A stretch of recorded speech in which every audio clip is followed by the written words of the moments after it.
அனைவருக்கும் இனிய வணக்கம். நான் உங்கள் தீர்க்கதரிசி வபிதாசன் பேசுகிறேன். இன்னைக்கு நம்ம பார்க்க போற தலைப்பு பார்த்தீங்கன்னா, திருமண பொருத்தத்தின் முக்கியமான நுணுக்கமான விதிகளை தான் பார்க்க போறோம் இந்த வீடியோல முழுக்க முழுக்க. இந்த வீடியோல முழுக்க முழுக்க நம்ம யாருமே சொல்லாத ரகசியத்தை தான் சொல்லப் போறோம். அதனால நம்முடைய புதன்குரு தீர்க்கதரிசி சேனலை நீங்க சப்ஸ்கிரைப் பண்ணி வச்சுக்கோங்க. இங்குள்ள நிறைய ஜோதிடர்கள் பார்த்தீங்கன்னா, நிறைய அதாவது பொருத்தம் சொல்லிட்டு ஒரு 10 பொருத்தம் 11 பொருத்தம் கிட்ட வச்சிருப்பாங்க. அந்த பொருத்தத்தைப்படி நீங்க பார்த்தீங்கன்னா, உங்க திருமண வாழ்க்கையில வந்து பார்த்தீங்கன்னா, நல்லாவே இருக்காது. அதனால் நீங்க பார்த்து திருமணம் செஞ்சீங்கன்னா, அதில வருத்தம் மட்டும் தான் நமக்கு கிடைக்கும். பொருத்தம் கிடைக்காது. சரிங்களா? அதனால அவங்களுக்கு தெரிஞ்சத அவங்க சொல்ட்டாங்க. எனக்கு தெரிஞ்சத இந்த வீடியோல முழுக்க நான் சொல்றேன். நல்லா கவனிச்சுங்க. திருமணத்த பொருத்தத்துக்கு முக்கியமான பொருத்தம் 3 பொருத்தம் மட்டும் போதும்.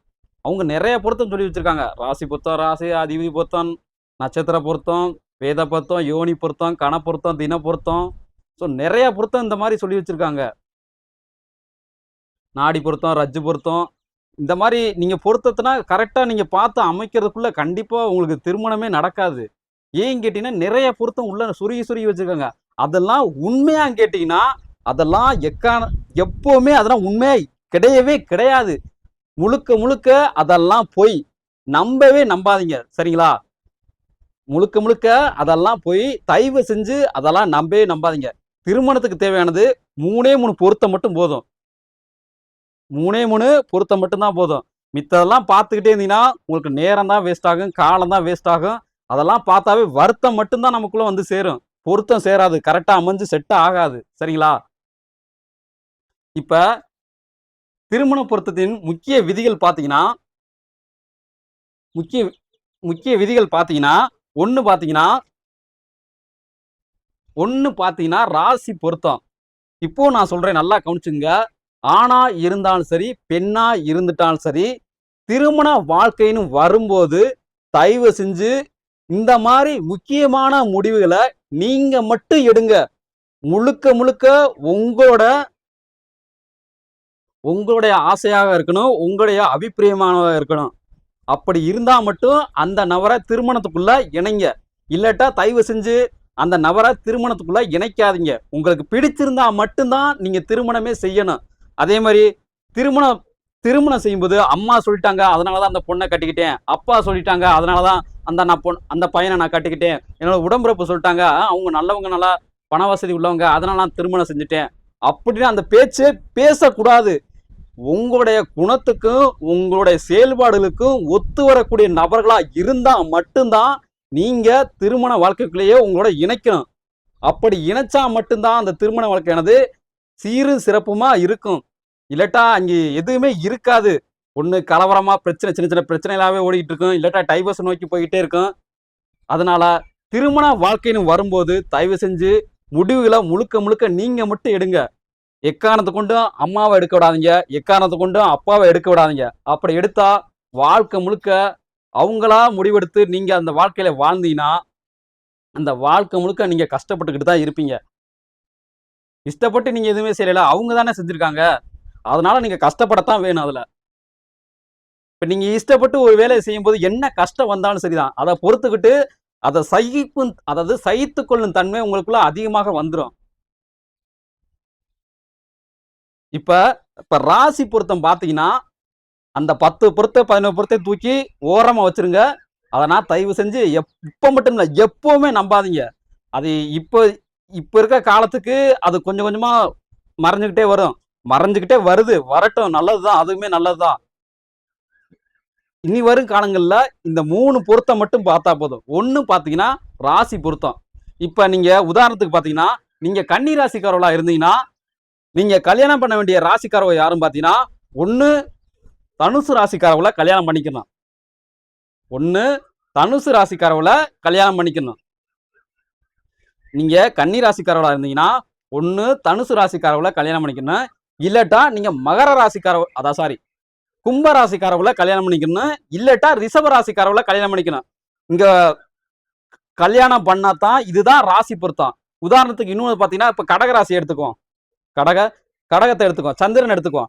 சந்திரன் எடுத்துட்டா சந்திரன் வீட்டுக்கு உண்டான சந்திரனுக்கு வீடு கொடுத்தவங்க யார் பார்த்தீங்கன்னா கடகம். சந்திரனுக்கு இன்னொரு பேர் பாத்தீங்கன்னா கடகம். இப்ப கடகத்துக்கு செட் ஆகக்கூடிய ராசிகள் என்னன்னு பாத்தீங்கன்னா, ஒண்ணு பாத்தீங்கன்னா மிதுனம். இப்ப பாத்தீங்கன்னா திருமண பொருத்தம்.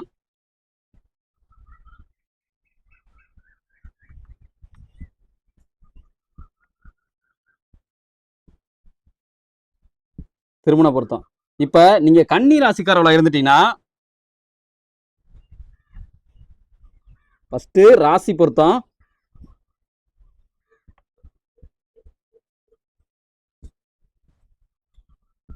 ராசி பொருத்தம். இப்ப ராசிலாம் நம்ம எல்லாம் இருக்கிற ராசி நீங்க 12 ராசி நினைச்சிட்டு இருப்பீங்க. அப்படின்னா கிடையவே கிடையாது. 12 ராசி, அதாவது ராசி, அதாவது கிரகங்கள் 10 தான். ஆனா ராசின்னு சொல்லிட்டு 12 வச்சுட்டாங்க. இப்ப இது பாத்தீங்கன்னா காலச்சக்கரம். மொத்த கிரகங்களின் எண்ணிக்கை தான் 10 தாங்க. நல்லா கவனிச்சுங்க. மொத்த கிரகங்களின் எண்ணிக்கை 10 தான்.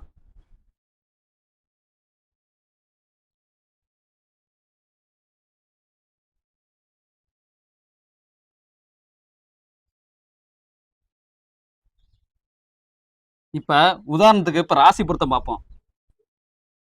ஒண்ணு பாத்தீங்கன்னா, இப்ப நம்ம புதன் எடுக்கிறோம். புதன்னா பூமி. இதுதான், இந்த வீடு மட்டும்தான் புதனுக்கு சொந்தம். சரிங்களா? நம்மளுடைய வீடியோவை ஏற்கனவே நீங்க பார்த்துருந்தீங்கன்னா இந்த மாதிரி குழப்பம் உங்களுக்கு வரவே வராது. நீங்க புதுசா இருந்தீங்கன்னா கண்டிப்பா உங்களுக்கு குழப்பம் புதுசா பாத்தீங்கன்னா இந்த வீடியோனா பாத்தீங்கன்னா கண்டிப்பா உங்களுக்குள்ள குழப்பம் வரும். ஏன்னா உங்கெல்லாம் சாதாரண ஜோதிடர் 1000 சொல்லுவாங்க. அதுபடி பாத்தீங்கன்னா முழுக்க முழுக்க இங்க ஜோதிடமே தப்பா வரும். நம்ம தீர்க்க தரிசி, நமக்கு என்ன தெரியுதோ அதை இந்த வீடியோல முழுக்க முழுக்க நான் சொல்லிட்டு இருக்கேன். இப்ப இது ராசி. இப்ப கன்னி வீடு.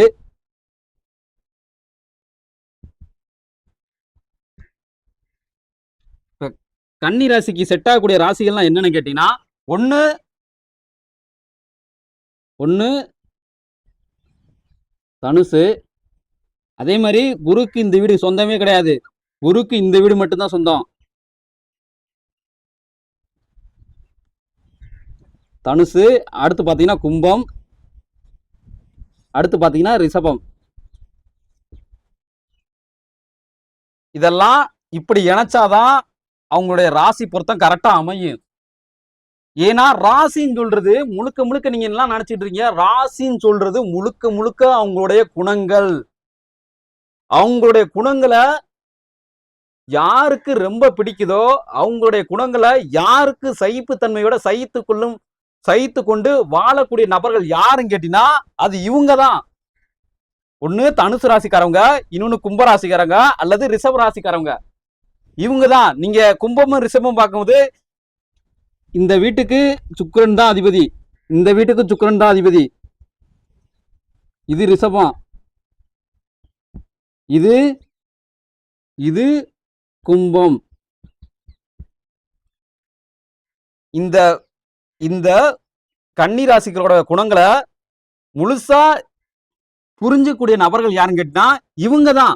இந்த ரெண்டு கிரகங்கள் தான். ஒண்ணு குரு கிரகம், இன்னொன்னு சுக்கிரன் கிரகம். இந்த 2 கிரகங்கள் தான் இந்த புதனோட குணங்களுக்கு ஒத்து போகக்கூடிய நபர்கள். இங்க இருக்கிற மிச்சம் யாருமே கிடையாது. இப்ப ரெண்டாவது பாத்தீங்கன்னா இப்ப சந்திரன் எடுத்துக்குவோம். சந்திரன்.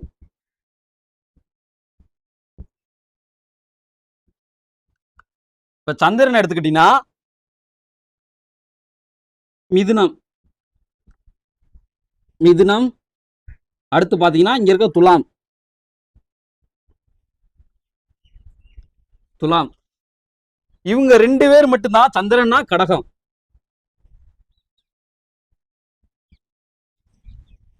கடகம். சரிங்களா? இப்ப இந்த சந்திரன் கிரகத்துக்கு இந்த வீட்டுக்கு நீங்க எல்லாம் புதன் தான் அதிபதி நினைச்சிட்டு இருப்பீங்க. அப்படி கிடையாது. இந்த வீட்டுக்கு குளிய அதிபதி அல்லது மாந்தி சொல்லலாம். இந்த வீட்டுக்கு நீங்க எல்லாம் சுக்கிரன் அதிபதி நினைச்சிட்டு இருப்பீங்க. சுக்கிரன் அதிபதி கிடையாது. இந்த வீட்டுக்கு முழுக்க முழுக்க கேது தான் அதிபதி. இந்த வீட்டுக்கு, துலாம் வீட்டுக்கு முழுக்க முழுக்க கேது தான் அதிபதி. இப்ப சந்திரனுடைய குணங்களுக்கு, அதாவது கடகராசிக்காரருடைய ஆணா இருந்தாலும் சரி பெண்ணா இருந்தாலும் சரி, அவங்களுடைய குணங்களை முழுசா ஏத்துக்கொண்டு அவங்களுடைய அனுசரிச்சு வாழக்கூடிய நபர்கள் யாருன்னு கேட்டீங்கன்னா, ஒண்ணு மிதுன ராசிக்காரர்களா இருப்பாங்க, ரெண்டாவது பாத்தீங்கன்னா துலாம் ராசிக்காரர்களா இருப்பாங்க.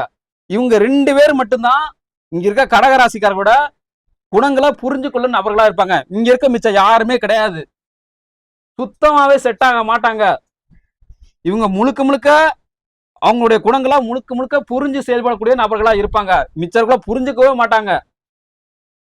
இப்ப உதாரணத்துக்கு இன்னொன்னு பாத்துருவோம். உதாரணத்துக்கு பாத்தீங்கன்னா அடுத்து சனியை பார்ப்போம்.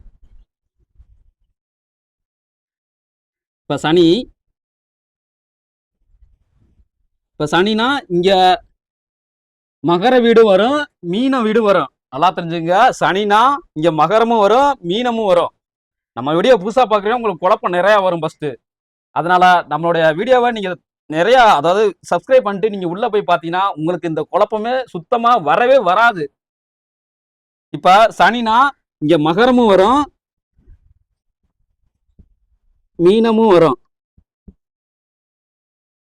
மகரமும் வரும், மீனமும் வரும். இப்ப இந்த சனி கிரகத்துக்கு இப்ப இந்த மகர ராசிக்காரர்களுக்கும் சரி, இந்த மீன ராசிக்காரர்களுக்கும் செட் ஆகக்கூடிய நபர்கள் யாருன்னு கேட்டீங்கன்னா, இங்க இருக்கக்கூடிய விருச்சக ராசிக்காரர்களும் துலா ராசிக்காரர்களும் மட்டும்தான் செட் ஆவாங்க. ஏன்னா இவங்களுடைய குணங்களை முழுசா ஏற்றுக்கொள்ளும் நபர்கள் யாருன்னு கேட்டீங்கன்னா அது இவங்க 2 பேர் மட்டும்தான். இங்க இருக்கவங்க யாருமே ஏத்துக்க மாட்டாங்க. ஏன்னா இப்படித்தான் நம்ம எல்லாருமே இப்படித்தான் பிறந்து வர்றோம். ஒவ்வொருத்தருக்கும் ஒவ்வொரு குணங்கள் பிறப்பாலே கொடுக்கப்பட்டிருக்கும். முதல்ல நம்ம எப்படி பிறந்து வருவோம் கேட்டீங்கன்னா, எல்லாருமே நல்லா கவனிச்சுங்க. இது யுகம், இது யுகம், இது பாத்தீங்கன்னா வருடம், இது பாத்தீங்கன்னா மாதம், இது பாத்தீங்கன்னா நாள், இது பாத்தீங்கன்னா நேரம்.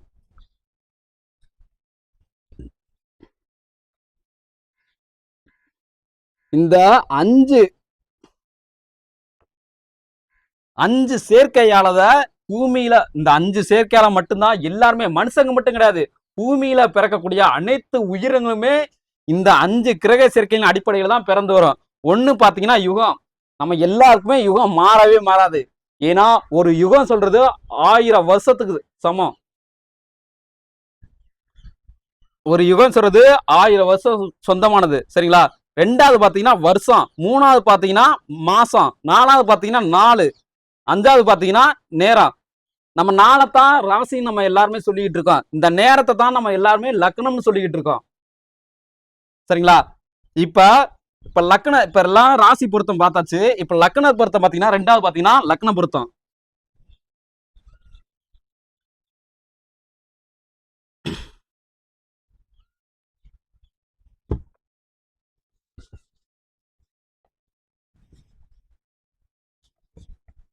ரெண்டாவது பாத்தீங்கன்னா லக்ன பொருத்தம்.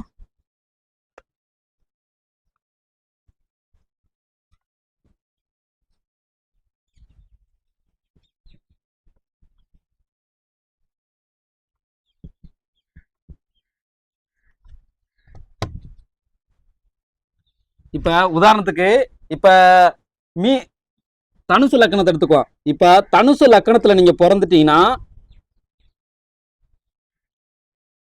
தனுசு லக்கணத்தை, இப்ப இந்த தனுசு லக்கணத்துக்கு அதிபதி யாருன்னு பாத்தீங்கன்னா குரு மட்டும்தான், வேற எந்த கிரகம் கிடையாது. நல்லா கவனிச்சுங்க, இந்த தனுசு லக்கணத்துக்கு அதிபதி யாருன்னு பாத்தீங்கன்னா குரு மட்டும்தான். அதாவது குரு மட்டும்தான் சொந்தம், வேற எந்த கிரகம் கிடையாது. இப்ப நீங்க தனுசு லக்கணத்துல பிறந்துட்டா நீங்க கல்யாணம் பண்ண வேண்டியது யாருன்னு பாத்தீங்கன்னா, ஒண்ணு பாத்தீங்கன்னா இங்க இருக்க கன்னி லக்கணக்காரவுல, 2வது பாத்தீங்கன்னா இங்க இருக்கிற மேச லக்கணக்காரவுல. மேசம்னா செவ்வாய், இந்த வீட்டுக்கு செவ்வாய்க்கு சம்பந்தமே கிடையாது. விருச்சக வீட்டுக்கு செவ்வாய்க்கு துளி அளவு கூட சம்பந்தம் கிடையாது. மேசத்துக்கு தான் செவ்வாய்க்கு தான் தொடர்பு இருக்கு. இது பாத்தீங்கன்னா குரு, இது பாத்தீங்கன்னா பூமி. புதன்னாலும் ஒண்ணுதான், பூமினாலும் ஒண்ணுதான். அதனால பூமினா நம்ம வாழக்கூடியதுதான் புதன், சரிங்களா? இது செவ்வாய். இப்ப நீங்க தனுசு லக்கணத்துல பிறந்துட்டீங்கன்னா ஒண்ணு கன்னி லக்கணக்காரவளை தான் கல்யாணம் பண்ணிக்கணும், அல்லது இங்க இருக்கிற மேச லக்கணக்காரவளை தான் கல்யாணம் பண்ணிக்கணும். இப்படி கல்யாணம் பண்ணும்போது மட்டும்தான் அந்த திருமண வாழ்க்கையானது சந்தோஷமா இருக்கும். இப்ப லக்கணம் சொல்றது முழுக்க முழுக்க செயல்பாடுகள். லக்கணம் சொல்றது முழுக்க முழுக்க உங்களுடைய செயல்பாடுகள். ராசின்னு சொல்றது குணங்கள்னு பார்த்தாச்சு. இப்ப லக்கணம் சொல்றது உங்களுடைய செயல்பாடுகள். இப்ப நீங்க தனுசு லக்கணத்துல பிறந்துட்டீங்கன்னா நீங்க கல்யாணம் பண்ண வேண்டியது ரெண்டே ரெண்டு லக்கணக்காரங்க தான். ஒண்ணு கன்னி லக்கணக்காரங்க அல்லது மேச லக்கணக்காரங்க. இது உங்களுடைய யோகத்தை அதாவது உங்க பிறப்பு நிலையில உள்ள யோகத்தை பொறுத்து இது மாறுபடும். சரிங்களா? இது மாறுபடும். ஏன்னா இவங்க ரெண்டு பேரும் தான் இந்த குரு அதாவது தனுசு லக்கணங்களுடைய செயல்பாடுகளை பிடிக்கக்கூடிய நபர்கள். குருவுடைய செயல்பாடுகள் பிடிக்கக்கூடிய கிரகங்கள் ரெண்டே ரெண்டு. ஒன்னு பாத்தீங்கன்னா பூமி, இன்னொன்னு பாத்தீங்கன்னா செவ்வாய். இவங்களை கல்யாணம் பண்ணும்போது தான் எந்த பிரச்சனையும் வராது. ரெண்டாவது பாத்தீங்கன்னா உதாரணத்துக்கு இன்னொன்னு பார்ப்போம். இப்ப சூரியனை பார்ப்போம். சிம்மம். இப்ப சூரியன் சிம்ம வீட்டுக்கு உண்டான கிரகம் சூரியன். இப்ப ரிஷபம் அல்லது கும்பம். இந்த வீட்டுக்கு ஒரு கிரகம் தான் அதிபதி சுக்கிரன். அடுத்து பாத்தீங்கன்னா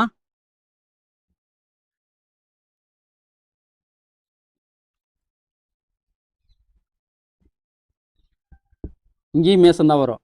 செவ்வாய். இப்ப நீங்க சிம்ம லக்கணக்காரர்களா இருந்துட்டீங்கன்னா சேம். நீங்க சிம்ம லக்கணக்காரர்களா இருந்துட்டீங்கன்னா ஒன்னு ரிஷப லக்கணக்காரர்களா ஒன்னு கல்யாணம் பண்ணிக்கணும், அல்லது கும்ப லக்கணக்காரர்கள கல்யாணம் பண்ணிக்கிறணும். கும்ப லக்கணக்காரர்கள கல்யாணம் பண்ணிக்கிறணும், அல்லது மேச லக்கணக்காரர்கள கல்யாணம் பண்ணிக்கணும். இது பாத்தீங்கன்னா அவங்களோட பிறப்பு நிலை யோகத்தை பொறுத்து இதுக்குமே மாறுபடும். நீங்க எந்த லக்கணக்காரர்கள கல்யாணம் செய்ய போறீங்கன்னா.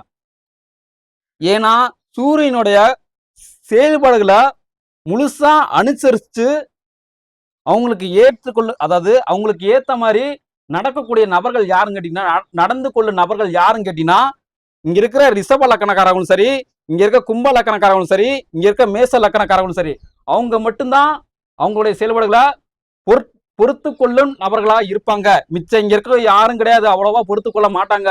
மிச்சம் இருக்கிற நபர்கள்னா நீங்க லக்கணத்தோட இணைச்சின்னு வச்சுக்க, சண்டை முழுக்க முழுக்க சண்டை ஏற்பட்டுக்கிட்டே இருக்கும். மூணாவது பாத்தீங்கன்னா இப்ப விருச்சகத்தை பார்ப்போம்.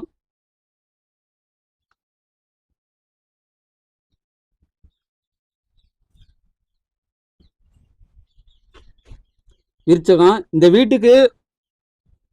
வீட்டுக்கு ராகு தான் அதிபதி. இந்த வீட்டுக்கு உண்டான கிரகம் பாத்தீங்கன்னா ராகு. இப்ப இந்த விருச்சிக ராசியோட இணைக்கக்கூடிய நபர்கள் யாருன்னு கேட்டீங்கன்னா ஒண்ணு பாத்தீங்கன்னா மகரம் அல்லது மீனம், மிதுனம். இந்த வீட்டுக்கு குளிகை அல்லது மாந்தி. குளிகை அல்லது மாந்தி. இந்த வீட்டுக்கு முழுக்க முழுக்க சனிதான். இப்ப நீங்க விருச்சக லக்கணத்துல பிறந்துட்டீங்கன்னா நல்லா கவனிச்சுங்க. விருச்சக லக்கணத்துல பிறந்துட்டீங்கன்னா உங்களுக்கு உண்டான கிரகம் ராகு. இப்ப உங்களுடைய செயல்பாடுகளை யாருக்கு ரொம்ப பிடிக்கும் பாத்தீங்கன்னா இங்க இருக்கிற இவங்க ரெண்டு பேத்துக்கும் தான் பிடிக்கும். ஒன்னு சனிக்கு பிடிக்கும், இன்னொன்னு பாத்தீங்கன்னா குளிகைக்கு பிடிக்கும். இப்ப மகர ராசிக்காரர்களுக்கும் அதாவது மகர லக்கணக்காரர்களுக்கும் மீன லக்கணக்காரர்களும் அல்லது மிதுன லக்கணக்காரர்களும் மட்டும்தான் உங்களுடைய செயல்பாடுகளை முழுசா அனுசரிச்சு உங்களுக்கு ஏற்றுக்கொள்ளவாறு நடந்து கொள்ளும் நபர்கள் யாருன்னு கேட்டீங்கன்னா அது இவங்கதான் வேற யாரும் கிடையாது. இங்க இருக்கவங்க யாருமே கிடையாது. மிச்சவங்கன்னா இவங்களோட செயல்பாடுல பிடிக்காது, பெரிய அளவுல பிடிக்காது. முழுசா பிடிக்கக்கூடிய நபர்கள் யாருன்னு கேட்டீங்கன்னா இவங்க 3 பேர் மட்டும்தான். ஒண்ணு மகர லக்கணக்காரங்க, இன்னும் பாத்தீங்கன்னா மீன லக்கணக்காரங்க, இன்னொன்னு பாத்தீங்கன்னா மிதுன லக்கணக்காரங்க. இதுதான் லக்கண பொருத்தம். அடுத்து மூணாவது பாத்தீங்கன்னா தசை பொருத்தம். மூணாவது பாத்தீங்கன்னா தசை பொருத்தம்.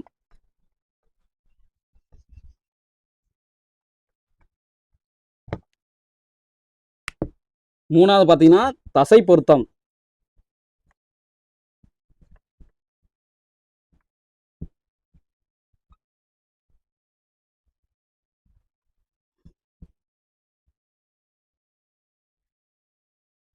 மூணாவது பாத்தீங்கன்னா தசை பொருத்தம். இப்போ ஒரு ஆணுக்கு ஒரு ஆணுக்கு புதன் தசை நடக்குதுன்னா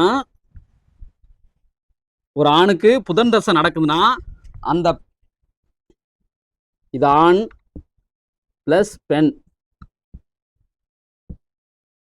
ஆண் பெண். இப்ப ஒரு ஆணுக்கு புதன் தசை நடக்குதுன்னா கண்டிப்பா நீங்க கல்யாணம் பண்ணக்கூடிய பெண்ணுக்கு எத்தனை வயசா வேணா இருந்துட்டு போகணும், ஒன்றும் பிரச்சனை கிடையாது. 30 வயசா இருக்கலாம், 20 வயசா இருக்கலாம், 25 வயசா இருக்கலாம், 35 வயசா கூட இருக்கலாம். எத்தனை வயசா வேணா இருந்துட்டு போட்டோம். உங்களுக்கு 20 வயசா கூட இருந்துட்டு போட்டோம். உங்களுக்கு நீங்க எத்தனை வயசு வேணாலும் இருந்துட்டு போட்டோம். புதன் தசை நடந்துட்டாவே அந்த பெண்ணுக்கு ஒண்ணு சுக்கிர தசை நடக்கணும் அல்லது குரு தசை நடக்கணும். இந்த 2 தசைகள் நடக்கணும். அப்படி நடந்தா மட்டும்தான் அந்த திருமண வாழ்க்கையானது எந்த பிரச்சனையும் இல்லாம போயிட்டே இருக்கும். இதுல ஏதாச்சும் மாறி நடக்கையில தான் உங்களுடைய வாழ்க்கையில பிரச்சனைகள் ஏற்படுது. இந்த கல்யாணம் ஆகி இந்த ஒரு வருஷம் அல்லது 5 வருஷத்துக்கிட்ட நல்லா இருந்துட்டு 6வது வருஷம் 7வது வருஷம் இந்த பிரச்சனை சண்டை போடுறாங்க பாத்தீங்களா, அதுக்கு என்னென்ன காரணம் பாத்தீங்கன்னா இதுதான் காரணமா இருக்கும், வேற எதுவும் காரணம் இருக்காது. நீங்க எந்த அதாவது ராசி பொருத்தமும் இருக்கும், லக்கண பொருத்தமும் இருக்கும், ஆனா தசை பொருத்தம் இருக்காது. ஏன் கேட்டீங்கன்னா தசை பொருத்தம் இருக்காது. தசைகள் பொருத்தமும் முக்கியம், மிக மிக. இந்த 3 பொருத்தம் தான் ரொம்ப ரொம்ப ஒரு திருமண வாழ்க்கையில ரொம்ப ரொம்ப முக்கியம். ஒன்னு ராசி பொருத்தம், ஒன்னு லக்கண பொருத்தம், மூணாவது பாத்தீங்கன்னா தசை பொருத்தம். நம்ம ஒரு நாளைக்கு எப்படி நம்ம அதாவது கடிகாரத்தை நம்ம எப்படி பயன்படுத்துறோம், அதே மாதிரிதான் அந்த கான்செப்ட்ல தான் இதுவும் வரும். அதாவது வினாடி சொல்றோம், நிமிஷம் சொல்றோம், அதுக்கடுத்து மணி சொல்றோம் பாத்தீங்களா, அந்த அடிப்படையில தான் இதுவும் சுழண்டு வரும். இப்ப 2வது பாத்தீங்கன்னா ஒரு ஆணுக்கு குருதசை நடக்குதுன்னா ஆண் அல்லது பெண், இங்க பெண் அல்லது ஆண். இப்ப இங்க இருக்கிற ஆணுக்கு குருதசை நடக்குதுன்னா அவர் கல்யாணம் செய்யக்கூடிய பொண்ணுக்கு, நல்லா கவனிச்சுங்க, அவர் கல்யாணம் செய்யக்கூடிய பொண்ணுக்கு என்ன தசை நடக்கணும்னா, ஒண்ணு பூமியோட தசை நடக்கணும், 2வது செவ்வாய் தசை நடக்கணும். ஒண்ணு பூமியோட தசை நடக்கணும், இன்னொன்னு செவ்வாயோட தசை நடக்கணும். பூமினா புதன், எந்த குழப்பம் வேணாம், புதன், பூமினா புதன். அடுத்து பாத்தீங்கன்னா இப்ப குளிகை தசை நடக்குதுன்னா இந்த பெண்ணுக்கோ ஆணுக்கோ என்ன தசை நடக்குன்னு கேட்டீங்கன்னா, ஒண்ணு சந்திர தசை நடக்கணும், இன்னொன்னு பாத்தீங்கன்னா ராகு தசை நடக்கணும். அப்படி நடந்தா மட்டும்தான் அந்த திருமண வாழ்க்கையானது சந்தோஷமா இருக்கும். இல்லாட்டா 10 வருஷம் நின்று சண்டை போட்டு கோர்ட் வாசல்ல டைவர்ஸுக்கு அப்ளை பண்ணி நிக்கக்கூடிய நபர்களா இருப்பாங்க. ரொம்ப ரொம்ப முக்கியங்க. ராசி பொருத்தம் லக்கணம் பொருத்தம் நிறைய பேர் இப்போ உள்ள திருமணம் செஞ்ச நபர்கள்லாம் ராசி பொருத்தம் லக்கணம் பொருத்தம் கரெக்டா வந்துருது, ஆனா தசை பொருத்தம் மிஸ் ஆயிருது. ஏன்னா நிறைய பேர்த்த நான் பார்க்கத்தானே செய்யறேன். ஏன்னா கல்யாணம் ஆகி உடனே நிறைய பேர் சண்டை போட்டு போக கிடையாது. அவங்க ரொம்ப நாள் சென்றுதான் ஒரு 5 வருஷம் 10 வருஷம் அவங்க கூட வாழ்ந்துட்டு 16 வருஷம் அல்லது 12வது வருஷத்துல தான் சண்டை போட்டு பிரிஞ்சு போறாங்க. அதுக்கு காரணம் முழுக்க முழுக்க இந்த தசைகள் தான். தசை பொருத்தம் கரெக்டா வரணும். தசை பொருத்தம் கரெக்டா வந்தா தான் அதை மேட்ச் பண்ணி அவங்களால வாழ முடியும் ஈக்குவலா, இல்லாட்டா பிரச்சனை தான் ஏற்படும். இப்ப சந்திரன், இப்ப 4வது பாத்தீங்கன்னா சனி